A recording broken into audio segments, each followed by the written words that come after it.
Pawnee were one of the most warlike tribes of the Great Plains and were an alliance of four related Caddo-speaking tribes: the Kitihaki, the Chawi, the Pithauriat, and the Skiti. The Pawnee themselves were called Chahiticha, men of men. The Skiti Pawnee were the only Plains tribe to make human sacrifice, leaving the practice only in the 1830s. I have a question for you. Why did you save Chandos? Chandos? Friend. Main traits of the Pawnee were very aggressive to their Redskins neighbors and very friendly toward the white people. So it was adaptable due to political consideration. So in the 19th centuries, the traits of the Pawnees were also robbed the travelers, but in 1814 the situation was changed. There is an interesting question for you. I always wanted to ask you, is human meat so delicious? So let's check it. Colonel wrote of them that I was struck to the heart by the character of the Pawnee, worthy of the highest prize.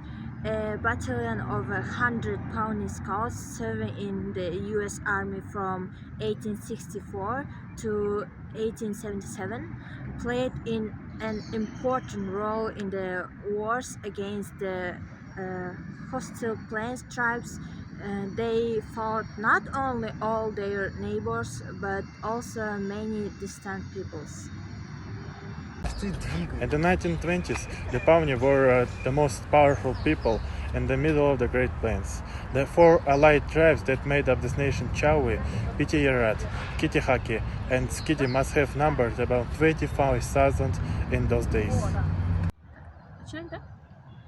The magnitude of the Pawnee's military operation is a clear indication of their power.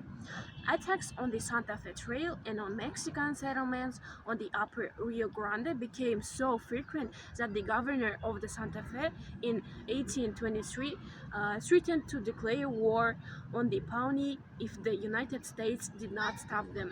But the raids continued. They clung tenaciously to their culture, religion, history, farming, and hunting cycles.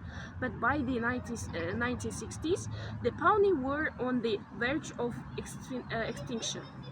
Until the 1930s, the Pawnee controlled a territory from Niobrara to Kansas, and from the high plains of eastern Nebraska to the high prairies of the eastern Colorado. The Pawnee did not possess this land in the modern sense of exclusive possession, but they protected it and considered it their own.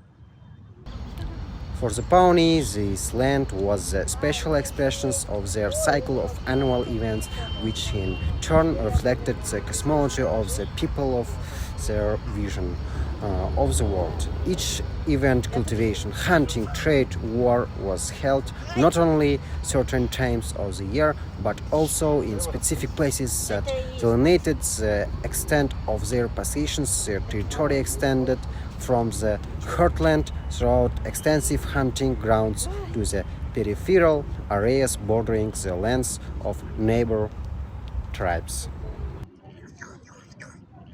Do you smoke weed? What? No, of course, it's haram. The heart of Pawnee Country, located on the Great Plains of central Nebraska and northern Kansas, was a spiritual and economic hub of the wheel of their life. In permanent villages of eastern developments on the Loup and Platte rivers, the Pawnee cultivated crops and had joint tribal ceremonies. Раз, два, три. Пока!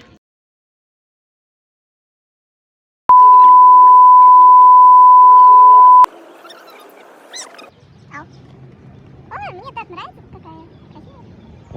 Мы готовы остаться индейцами на всю жизнь. Да. Которые живет с природой, в гармонии. Да. Ходить голышом, быть нудистами. Налог чуть начать. Его